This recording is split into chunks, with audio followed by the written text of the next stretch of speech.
Hello, how you doing? I'm going to talk about this. I'm still the same 5-year-old. And I don't mean that in the literal sense, but in the symbolic sense, in the metaphorically sense. I'm still that same child. And a lot of you are too. And the reason why I say that is because I started to be aware of my surroundings at 5 years old. And that's when, as far as I know, the abuse started. And it could have started much earlier. It's just that my mind is blank from 5 years old below. It's just blank. I can't remember. But that's when the abuse started. And that was the beginning of my stress. I was always I was a stressed out 5 years old, a stressed out child, a stressed out teenager. And that stress is still going on right to this day because of what happened starting to me was starting at 5 years old. That's when the abuse started, the name calling, the hitting, beating, the saying that you're not going to do this, you're not going to do that, blah, blah, blah.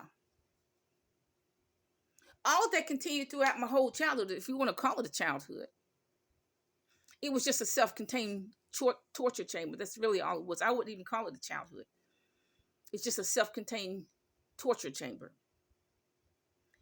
I didn't understand what was happening to me. I didn't understand why. Why am I being beaten? Why am I being called names? Why? I didn't even understand it. I couldn't even process it. Nobody would tell me why. And I still don't know why, okay? But that was the beginning of the stress. Children can be stressed out. And that stress has carried me well up until now. See, I went to the doctor about 2 months ago, and I was doing everything right. I was eliminating certain foods, doing everything right, doing a little bit of exercise. I mean, not like I did, exercise 20 years ago. 20 years ago, I was walking 2 to 5 miles a day. But I don't do that now. But I'm doing a reasonable amount of exercise.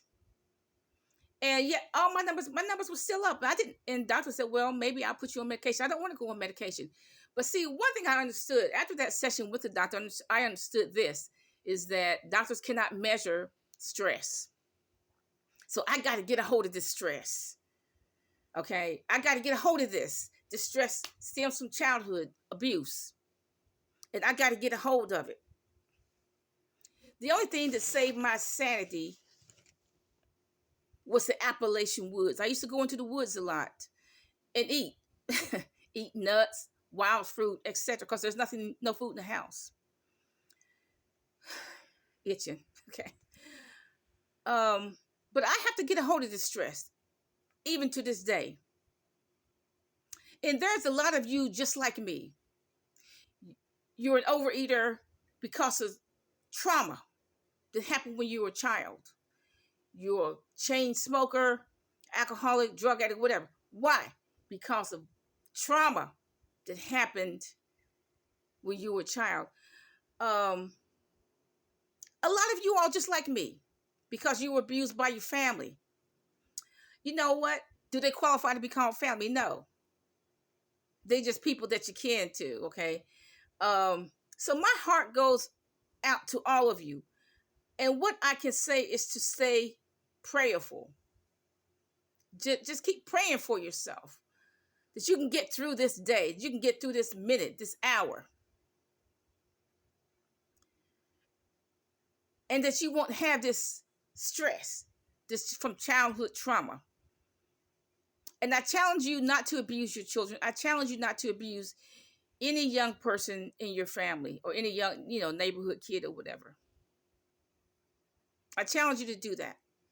I challenge you to get hold of your childhood trauma and your childhood stress and stay prayerful. Have a nice day.